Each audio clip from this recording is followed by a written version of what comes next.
ورحمة الله. وعليكم السلام ورحمة الله وبركاته. إن الحمد لله نحمده ونستعينه ونستغفره ونؤمن به ونتوكل عليه ونشهد أن لا إله إلا الله وحده لا شريك له ونشهد أن سيدنا ومولانا محمدا عبده ورسوله صلى الله تعالى عليه وعلى آله وأصحابه وبارك وسلم تسليما كثيرا. أما بعد فأعوذ بالله من الشيطان الرجيم. بسم الله الرحمن الرحيم. ألم تر إلى الذين يزعمون أنهم آمنوا بما أنزل إليك وما أنزل من قبلك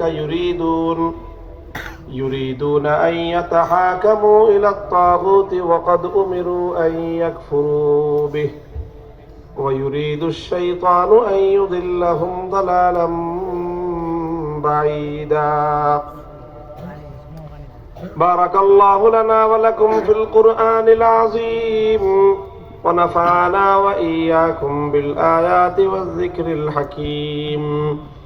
اللهم صل على محمد وعلى آل محمد كما صليت على إبراهيم وعلى آل إبراهيم إنك حميد مجيد.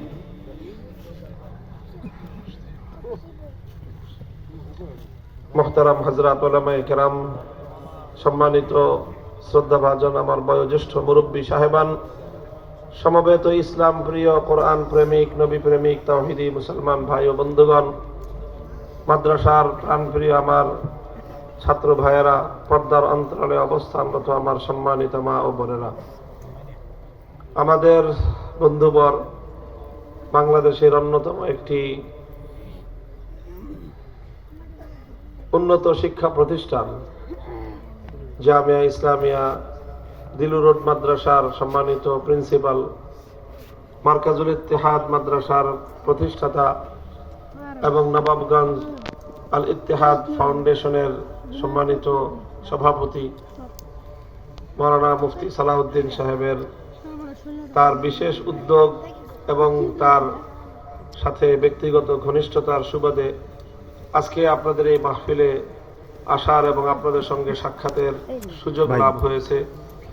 এই জন্য মোহতারামকে এবং আল ইত্তেহাদ ফাউন্ডেশনের এবং আল ইত্তেহাদ উলামা পরিষদ সকল আলেম ওলামাদেরকে আমি শুকরিয়া আদায় করছি। আল্লাহ রাব্বুল আলামিন তাদের সকলকে উত্তম বিনিময় দান করুন, আমিন। আপনারা এখানে দীর্ঘ সময় পর্যন্ত হযরত উলামায়ে কেরামের কাছ থেকে মূল্যবান আলোচনা শুনেছেন। সম্ভবত আমি একেবারে শেষ পর্যায়ে আপনাদের এবং আমাদের বৃহত্তর এই অঞ্চলের শীর্ষ মুরব্বী, বাংলাদেশের বর্তমানে অন্যতম প্রবীণ মুরব্বী পীর সাহেব মধুপুর আল্লামা আব্দুল হামিদ হাফিজাহুল্লাহ, তিনিও আছেন। ইনশাআল্লাহ হয়তো হুজুর আখেরি মোনাজাত করবেন। তো আমি আপনাদের সম্মুখে সুদীর্ঘ আলোচনা করব না। আপনারা তো আমার আলোচনা বর্তমান সময়ে বিভিন্নভাবে কিছু কিছু শুনে থাকেন এবং আমি কি ধরনের আলোচনা করি সেটাও আপনারা জানেন। তবে কেন এই বিষয়গুলি আমি আলোচনা করি সেটা হয়তো অনেকে জানেন না। আমাদের মধ্যকার অনেকে যারা আমাদেরকে ভালোবাসেন তাদেরও কারো কারো প্রশ্ন থাকতে পারে যে উনি এত চিৎকার করে কি জন্য, এত গরম গরম কথা বলার দরকারটা কি। অনেকে এরকম মনে করে, যারা ভালোবাসে আমাদেরকে তারাও মনে করে যে এই কারণেই তো বিপদে পড়ে, এটা অনেকে বলে। তো আপনাদের কল্যাণকামিতাকে আল্লাহ পাক রব্বুল আলামিন আরো বৃদ্ধি করে দেন, আমিন। তবে আমি যে কথা যেভাবে বলি এটার পিছনে আমার একটা যুক্তি আছে, কারণ আছে। কারণটা হলো এই, আমি এর আগে আপনাদের কাছে একটা বুখারী শরীফের হাদিসের বর্ণনা শোনাই। হযরতে সাদ ইবনে মুআজ রাদিয়াল্লাহু তাআলা আনহু মদিনার আনসারী যে গোত্রগুলো ছিল, দুইটা গোত্র আউস এবং খাজরাজ, আমরা সকলেই জানি। সেই আউস কবিলার সরদার সাদ ইবনে মুআজ রাদিয়াল্লাহু তাআলা আনহু একেবারে সর্বোচ্চ মর্যাদা সম্পন্ন সাহাবায়ে কেরামের মধ্যে উনি একজন। তিনি একবার মক্কায় আসছেন, আল্লাহর নবী হিজরত করার পরে তিনি মক্কায় আসছেন। মক্কায় একজন ব্যক্তির সাথে ওনার ব্যক্তিগত একটা বন্ধুত্বের সম্পর্ক ছিল, উমাইয়া ইবনে খালাফ। কাফের অনেক সময় থাকে না, আপনাদের অনেক হিন্দু বন্ধু আছে না, আছে ব্যক্তিগতভাবে আমাদের সাথে সম্পর্ক আছে। ব্যক্তিগত সম্পর্ক এটা ভিন্ন জিনিস, এটাকে ইসলাম বাধা দেয় নাই, নিষেধ করে নাই। তো সাদ ইবনে মুআজ রাদিয়াল্লাহু তাআলা আনহুর সাথে উমাইয়া ইবনে খালাফের একটা ব্যক্তিগত বন্ধুত্ব ছিল। তো সাদ ইবনে মুআজ যখন মক্কায় আসতেন তো বন্ধুর বাড়িতে উঠতেন, আবার উমাইয়া যখন মদিনায় যেত তখন সাদ ইবনে মুআজের বাড়িতে মেহমান হতেন, এরকম আদান প্রদান ছিল। তো ওইবার সাদ ইবনে মুআজ মক্কায় আসছেন, মক্কা শরীফে এসে তিনি উমাইয়া ইবনে খালাফের বাড়িতে মেহমান হয়েছেন। তখন উমাইয়াকে বলছে, দোস্ত আমি তো আসছি আসলে যে কাজে আসি, মক্কা শরীফে যেহেতু আসছি আমি আল্লাহর ঘর বাইতুল্লাহর তওয়াফ করতে চাই, তো তুমি উনজুরলি সাআতা খালওয়াতিল্লাহ আল্লি আনা তুফা বিল বাইত, একটা সময় নিরিবিলি সময় কখন হয় তুমি আমাকে বলো, ওই সময়টায় আমি বাইতুল্লাহর তওয়াফ করতে যাব। তো ফাখরাজা বিহি করিবাম মিন নিসফিন নাহার, উমাইয়া ইবনে খালাফ চিন্তা করলো যে দুপুর বেলার সময়টা আরব দেশে যখন প্রচন্ড রোদ থাকে, রৌদ্রের উত্তাপে চারিদিকে গরম, একেবারে আগুনের মতো উত্তাপ ছুটতে থাকে, ওই সময় আরবের মানুষ সাধারণত কেউ ঘরের বাইরে বের হয় না, সবাই যার যার ঘরে থাকে। তো এই সময়টা নিরিবিলি পাওয়া যাবে। তো উমাইয়া সাদ ইবনে মুআজ রাদিয়াল্লাহু তাআলা আনহুকে সঙ্গে নিয়ে বাইতুল্লাহে তওয়াফ করতে আসলো। তো ঘটনাচক্রে ওখানে আবু জাহালও উপস্থিত। আবু জাহালের সাথে সাথে দেখা, মুখোমুখি সাদ ইবনে মুআজের। সাদ ইবনে মুআজের পরিচয়টা মনে আছে আপনাদের? এটা মনে রাখতে হবে, খালি শুনলে হবে না, কথা বুঝতে হবে। বলেন তো সাদ ইবনে মুআজ কে বললাম? তিনি মদিনার আনসার সাহাবী যারা, মদিনার মুসলমান স্থানীয় যারা, তাদের মধ্যে দুইটা বড় গোত্র, এক গোত্রের প্রধান তিনি, এক গোত্রের প্রধান তিনি। আল্লাহর নবী যে মদিনায় গেছেন, শেল্টার দেয় কারা? এই যারা শেল্টার দেয় দুইজন লোক, তার দুইজনের একজন হলেন তিনি।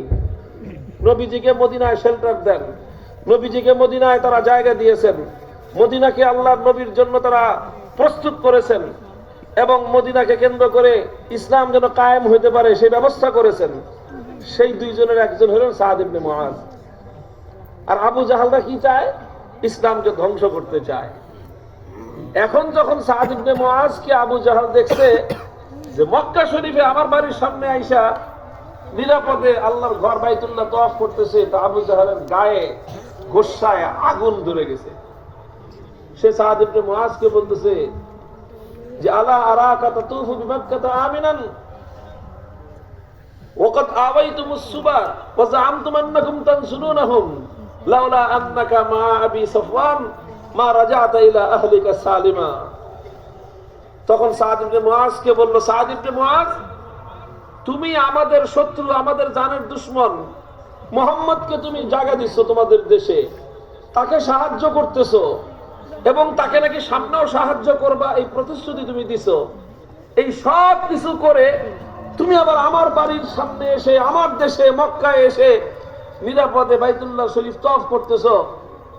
তুমি আমাদের মক্কার সম্মানিত লিডার উমাইয়া ইবনে খালাফের সাথে আসছো, এই জন্য আজকে কিছু বললাম না, আর না হলে তোমাকে মক্কা থেকে বাড়িতে ফিরতে দিতাম না। বুঝলেন না? মাস্তান একজন আরেকজনের সাথে দেখা হইলে কি কয়, কিরে তোর সাথে আমার গন্ডগোল, তুই আমার এলাকায় আইসস, হ্যাঁ, এখান থেকে তুই আর মায়ের কোলে ফিরে যেতে পারবি না, বলে না? ঠিক সেম ওই শব্দটা, ওই কথাটাই, ভাষাটাই আবু জাহাল বলল সাদ ইবনে মুআজকে, যে তুই বাড়িতে ফিরে যেতে পারতি না যদি তুমি উমাইয়া ইবনে খালাফের সাথে না থাকতা। উমাইয়ার খাতিরে আজকে তোমাকে কিছু বলতেছি না। তো আবু জাহাল একটু পাওয়ার দেখাইলো, হেডাম দেখাইলো, এবং সাদ ইবনে মুআজের উপরে একটা করুণা করলো, তাকে একটু দয়া করলো যে ছেড়ে দিলাম যা, এরকম একটা ভাব দেখাইলো। আল্লাহু আকবার। সাদ ইবনে মুআজ তো আর এই আপনার মিসকিন মানুষ না, উনি তো মিসকিন মানুষ না। তিনি যে কথাটা বললেন এরপরে তিনি বললেন, লাউ মানাতানি হাযা লা আমনা আন্নাকা মা হুয়া আশাদ্দু আলাইকা তারিকাকা আলা আহলিল মাদিনাতি। হযরত সাদ ইবনে মুআজ কথা বললেন, কথা বলার শুরুতেই গলার ভলিউম অনেক বাড়ায় দিলেন। বুখারী শরীফের হাদিস, ওয়ারাফা সাওতাহু, যতটুকু জোরে বললে চলে তার চেয়ে আরো 10 গুণ জোরে সাদ ইবনে মুআজ বললেন, আবু জাহাল, আজকে আমি তোমার বাড়িতে আসছি, এই জন্য তুমি আমাকে থ্রেট দাও, করতে পারবা? মক্কায় তোমার জোর আছে, তুমি আমাকে মক্কায় বাধা দিতে পারবা, সেই শক্তি তোমার আছে। কিন্তু মনে রাখো, তুমি যদি আমাকে মক্কায় বাধা দাও, তাহলে আমার কাছে এমন পাওয়ার আছে যে বেটা তোর 14 গোষ্ঠীর খাওয়ানোর রাস্তা আমি বন্ধ করে দেব। তোর আমার বাড়ির পাশে দিয়ে যাওয়া লাগবে না তোমাদের। মদিনার পাশ দিয়ে যদি তোমরা ইয়ামানে না যাও, শামে না যাও, মদিনার পাশ দিয়ে তোমরা শাম দেশে না গেলে তোমাদের ব্যবসা হবে না, আর ব্যবসা না হলে মক্কার মানুষ না খেয়ে মরতে হবে। এই কথাটা এত জোরে বললেন সাদ ইবনে মুআজ যে আবু জাহাল যতটুকু জোরে তাকে থ্রেট দিয়েছিল, সাদ ইবনে মুআজ রাদিয়াল্লাহু তাআলা আনহু তার চেয়ে দ্বিগুণ আওয়াজে বাইতুল্লাহর সামনে দাঁড়িয়ে আবু জাহালকে এত জোরে ধমক দিয়েছেন, খবরদার মুখ সামলায় কথা বলবি, আর কোনদিন যদি আমাদেরকে হুমকি দিয়ে কথা বলার চেষ্টা করো, মনে রাখো মদিনার পাশ দিয়ে মক্কাওয়ালাদের যাওয়ার রাস্তা আমি বন্ধ করে দিব। তখন সাথে থাকা বন্ধু উমাইয়া ইবনে খালাব বলে যে, দোস্ত আস্তে বলো, লোকটা নেতা, সে লা তারফা সাওতাকা আলা আহলিল ওয়াদি সাইয়্যিদ আলা আবিল হিকাম সাইয়্যিদ আহলিল ওয়াদি।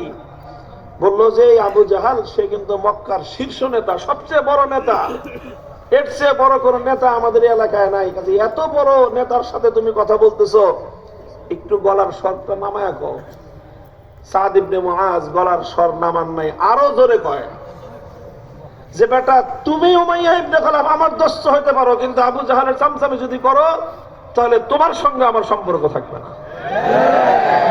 ভাই, সব জায়গায় আস্তে কথা বলা নবীর সুন্নত নয়। অনেক জায়গায় বিনয়ের সঙ্গে কথা বলা নবীর সুন্নত। বিনয়ের সঙ্গে যেখানে নবীর সুন্নত, বিনয়ের সঙ্গে কথা বলা যেখানে নবীর সুন্নত, সেখানে বিনয়ের সঙ্গে কথা বলবেন। আর যখন ইসলামের দুশমনেরা, এই নেতা খেতারা যখন উলামায়ে কেরামের সামনে ধমকের সুরে কথা বলতে চায়, তখন তাদের কণ্ঠকে স্তব্ধ করে দেওয়ার জন্য চিৎকার করে তাদের আওয়াজের উপর দ্বিগুণ ভলিউমে কথা বলাই সাহাবায়ে কেরামের সুন্নাত। এটাই নবীর সুন্নাত, এটাই ইসলামের আদর্শ।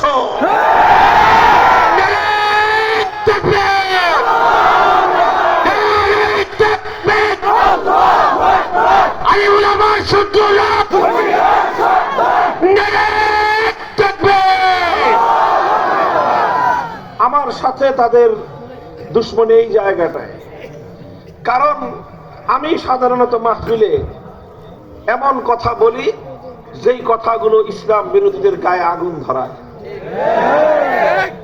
আমি বলি রাজনীতি নিয়ে কথা বলি, রাষ্ট্র ব্যবস্থা নিয়ে কথা বলি, অর্থ ব্যবস্থা নিয়ে কথা বলি, রাষ্ট্রের অসঙ্গতি নিয়ে কথা বলি, মুসলিম জাতির সমাজ ব্যবস্থা কিভাবে চলা প্রয়োজন সেই বিষয় নিয়ে আমরা কথা বলি।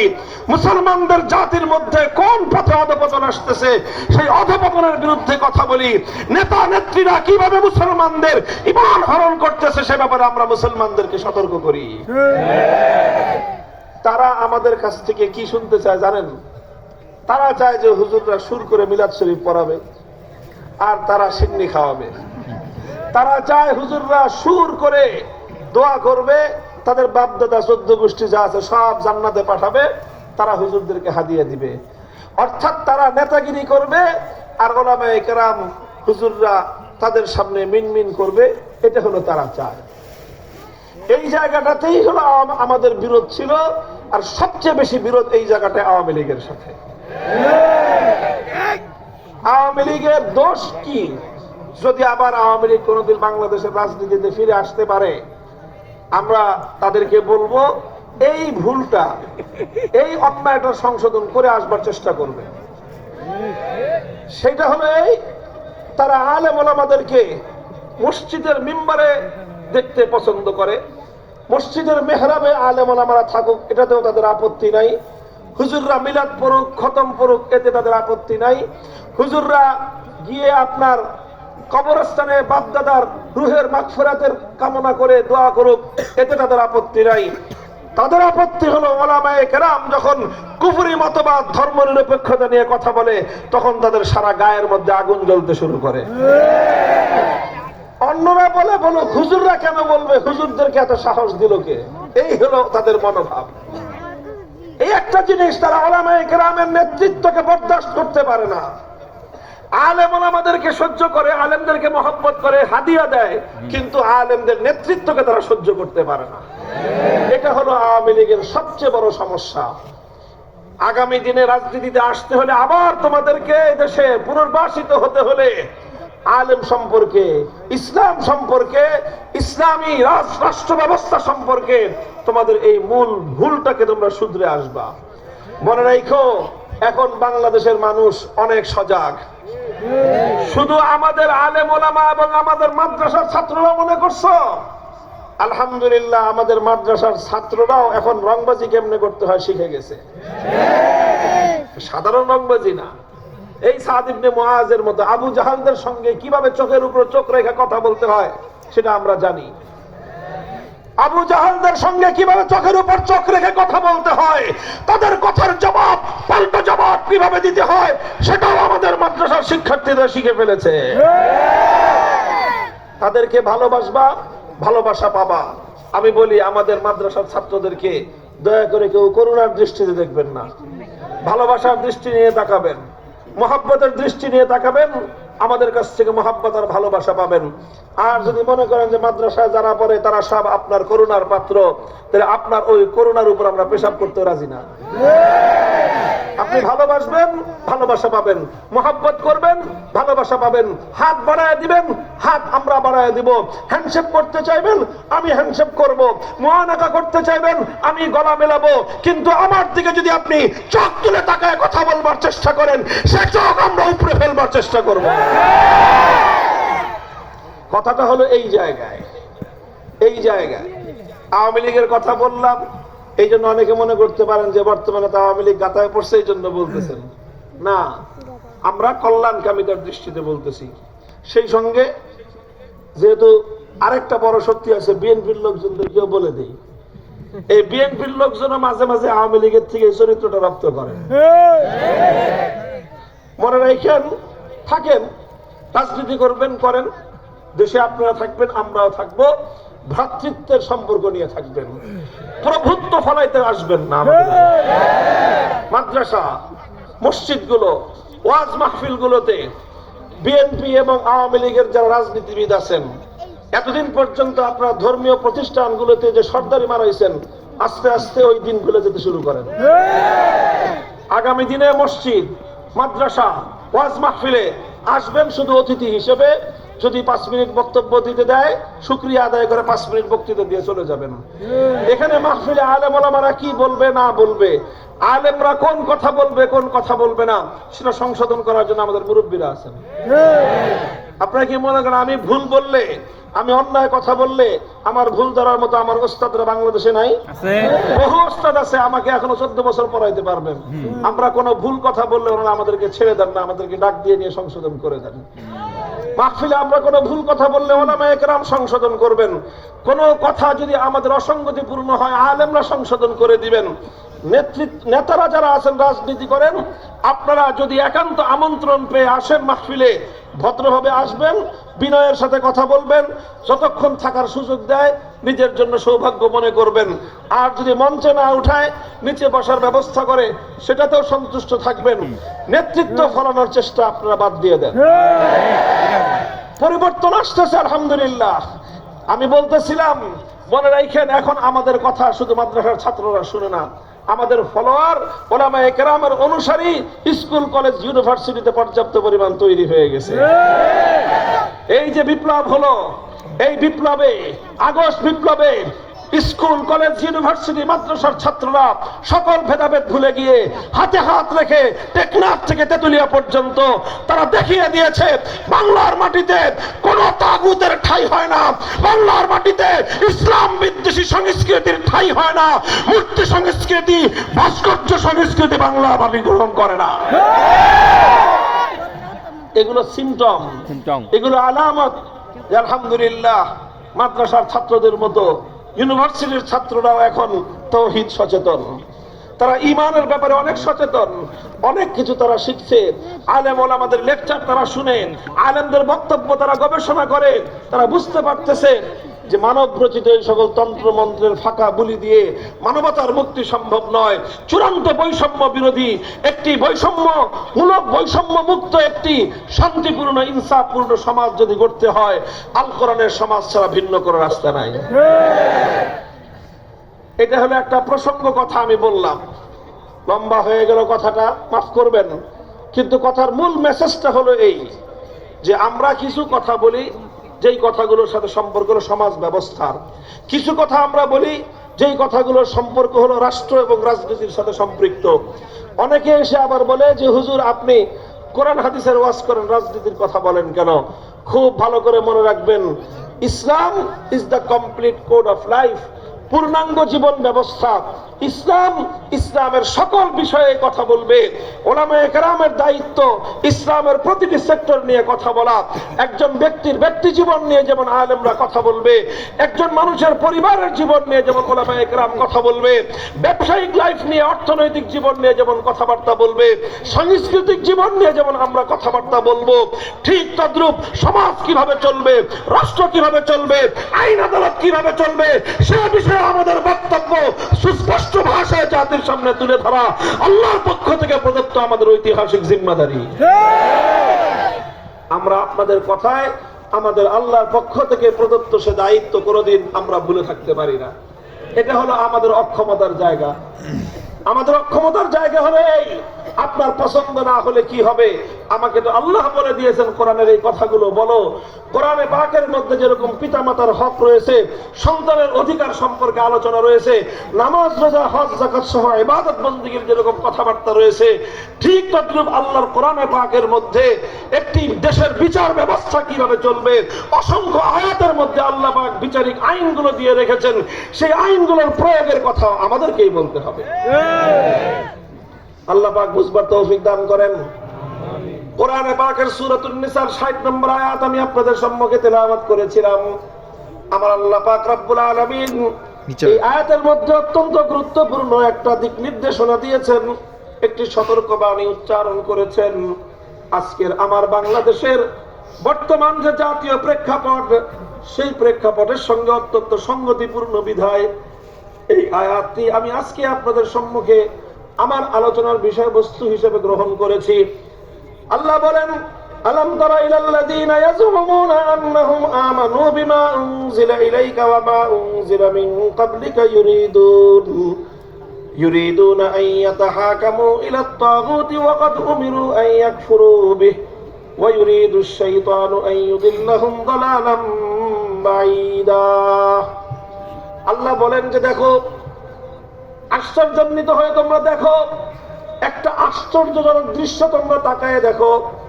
আল্লাযীনা ইয়াজুমুনা আন্নাহুম আমানু, কিছু মানুষ এমন রয়েছে যারা দাবি করে যে আমরা মুমিন, আমরা ঈমানদার, অথচ ঈমানদার নিজেদেরকে পরিচয় দেওয়ার পরেও, ঈমানদার বলে দাবি করার পরেও ইউরিদুনা আন ইয়াতাহাকামু ইলাত তাগুত, তারা তাগুতের কাছে বিচার চায়, তারা তাগুতের কাছে ফয়সালা চায়।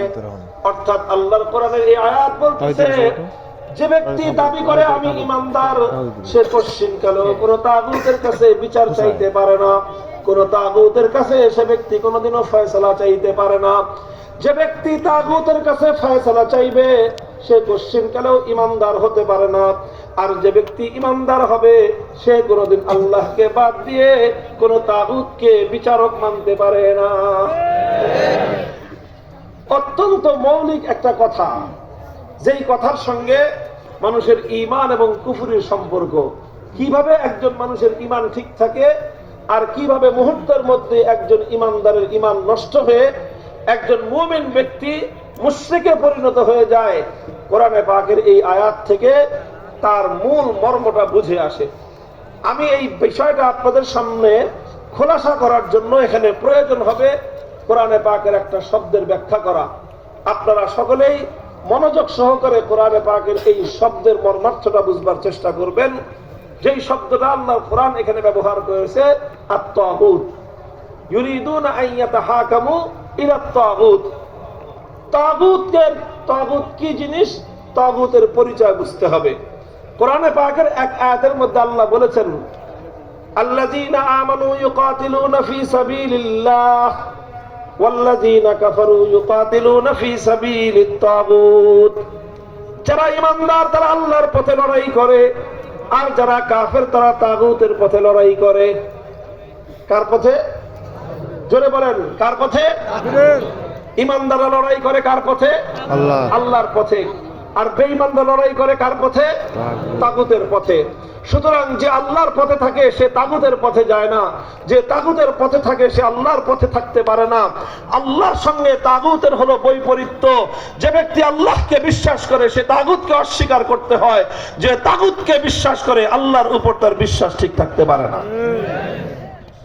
প্রশ্ন হলো তাগুত কি জিনিস, তাগুত কাকে বলা হয়? খুব সংক্ষেপে তাগুতের পরিচয়টা বুঝেন, একটু ডিপ কথা এবং গুরুত্বপূর্ণ একটা কথা। তাগুতের পরিচয়, যেহেতু কোরআনে পাকের অনেকগুলো আয়াতের মধ্যে এই তাগুত শব্দটা এসেছে, এই জন্য যারা কোরআনের গবেষণা করেন, যারা কোরআনের তাফসীর করেন, যারা কোরআনের তাফসীর লিখেছেন কাদিমান ওয়া হাদিসান, সেই সাহাবীদের যুগ থেকে নিয়ে আজ পর্যন্ত প্রত্যেকেই তাগুত সম্পর্কে একটা ডেফিনিশন দিয়েছেন, তার সংজ্ঞা এবং পরিচয় তুলে ধরেছেন। সকল বক্তব্যগুলো যদি একত্রিত করি তাহলে তাগুতের যেই পরিচয় আমরা পাই, আমি আমার ভাষায় সহজে আপনাদের সামনে যদি বলতে চাই তাহলে তাগুত বলা যায়, তাগুত হলো এমন ব্যক্তি বা বস্তু, এমন গায়রুল্লাহ, যেই গায়রুল্লাহকে আল্লাহর আসনে বসানো হয়। কার আসন বসানো হয়েছে? কাকে? গায়রুল্লাহকে। গায়রুল্লাহ মানে আল্লাহ ছাড়া ভিন্ন। অর্থাৎ যেই বৈশিষ্ট্য আল্লাহর সঙ্গে নির্ধারিত, যে বৈশিষ্ট্য আল্লাহর জন্য নির্ধারিত, সেই বৈশিষ্ট্যকে যদি কোনো ব্যক্তি আল্লাহ ছাড়া অন্য কারো জন্য সাব্যস্ত করে, তাহলে যার জন্য সেই বৈশিষ্ট্য সাব্যস্ত করা হলো তাকেই বলা হবে তাগুত। যেরকম সহজে দৃষ্টান্ত দিলে আপনারা বুঝতে পারবেন, এই মহাবিশ্বের মধ্যে ইবাদতের উপযুক্ত একমাত্র কে? আল্লাহ। তাহলে ইবাদতের এই আসন এটা কার জন্য সংরক্ষিত? আল্লাহর জন্য সংরক্ষিত। মাবুদ হওয়া, ইবাদতের হকদার হওয়া, এটা আল্লাহর জন্য সংরক্ষিত আসন। এখন কেউ যদি ইবাদত আল্লাহকে ছাড়া অন্য কারো জন্য করে, তাহলে যার জন্য ইবাদত করা হবে, যে মানুষের কাছ থেকে ইবাদত নিবে, তাকেই বলা হবে তাগুত। যেরকম সে যুগে মানুষেরা আল্লাহকে বাদ দিয়ে লাত, মানাত, উজ্জা, হুবল এই সকল দেব দেবতার পূজা করত, তখন আল্লাহর জন্য যে ইবাদত নির্ধারিত ছিল সেই ইবাদত আল্লাহর জন্য না করে এই সকল দেব দেবতার জন্য করা হলো। তো এই সকল দেব দেবতাগুলোকে তার অনুসারীরা আল্লাহর আসনে বসিয়েছিল, এই জন্য সেই যুগে এই সকল দেব দেবতাগুলোই ছিল তাগুত। আজকের বর্তমান যুগে আল্লাহর ইবাদত বাদ দিয়ে কিছু মানুষ দুর্গার পূজা করে, আল্লাহর ইবাদত বাদ দিয়ে কিছু মানুষ সরস্বতী আর কালীর পূজা করে। কথা বলেন, তাহলে ইবাদতের একমাত্র মালিক কে?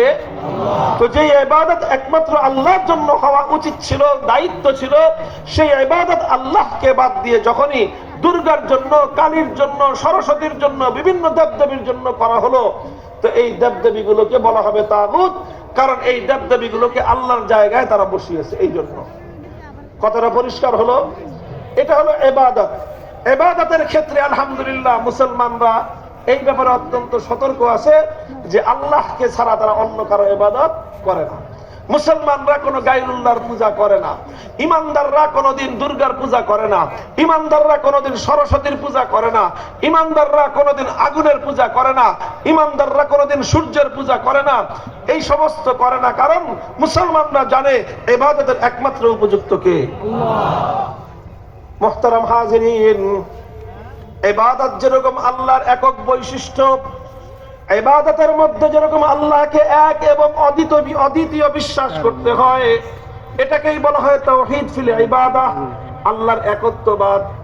ইবাদতের মধ্যে যেরকম আল্লাহর একত্ববাদকে বিশ্বাস না করলে একজন মানুষ ঈমানদার আর মুসলমান হতে পারে না, ঠিক তদ্রূপ আল্লাহ পাক রব্বুল আলামিনের আরেকটা বৈশিষ্ট্য আছে। আমার আল্লাহর সেই বৈশিষ্ট্যটার নাম হলো তাওহীদ ফিল হাকিমিয়া। তাওহীদ ফিল হাকিমিয়ার অর্থ হলো আসমান আর জমিনের মধ্যে সমগ্র বিশ্ববাসীর জন্য, সমস্ত মাখলুকাতের জন্য চূড়ান্ত ভাবে বিধান দেওয়ার একমাত্র মালিক কে? এত আস্তে বললেন কথাটা। আসমান আর জমিনের মধ্যে সমগ্র মাখলুকাতের জন্য বিধান দেওয়ার একমাত্র মালিক কে? বিধান দেওয়ার একমাত্র মালিক কে? চূড়ান্ত ক্ষমতা একমাত্র কার? প্রশ্নহীন আইন তৈরি করতে পারেন একমাত্র কে? এমন আইন যার আইনকে অন্য কেউ চ্যালেঞ্জ করতে পারে না, এইরকম আইন তৈরি করবার একচ্ছত্র ক্ষমতা এবং অধিকার একমাত্র কার? তাহলে আসমান আর জমিনের মধ্যে চূড়ান্ত ভাবে বিধান দেওয়ার একমাত্র অধিকার হলো আল্লাহর। সুতরাং এই যে আইন তৈরি করা, বিধান তৈরি করার এই যে ক্ষমতা, চূড়ান্ত ক্ষমতা, সর্বোচ্চ ক্ষমতা, এটা হলো একমাত্র আল্লাহর জন্য নির্ধারিত। একটা যেরকম ইবাদতের মধ্যে আল্লাহর একত্ববাদকে বিশ্বাস করতে হয়, ঠিক ওই রকম বিধানের ক্ষেত্রেও আল্লাহর একত্ববাদকে বিশ্বাস করতে হয়। ইবাদতের একত্ববাদকে বলা হয় তাওহীদ ফিল উবুদিয়্যাহ, আর বিধানের ক্ষেত্রে আল্লাহর একত্ববাদকে বলা হয় তাওহীদ ফিল হাকিমিয়া। আপনি যদি আল্লাহকে বাদ দিয়ে অন্য কোন মাখলুকের ইবাদত করেন, তাহলে এটা ঈমান হবে না শিরক হবে? এটা তাওহীদ হবে না শিরক?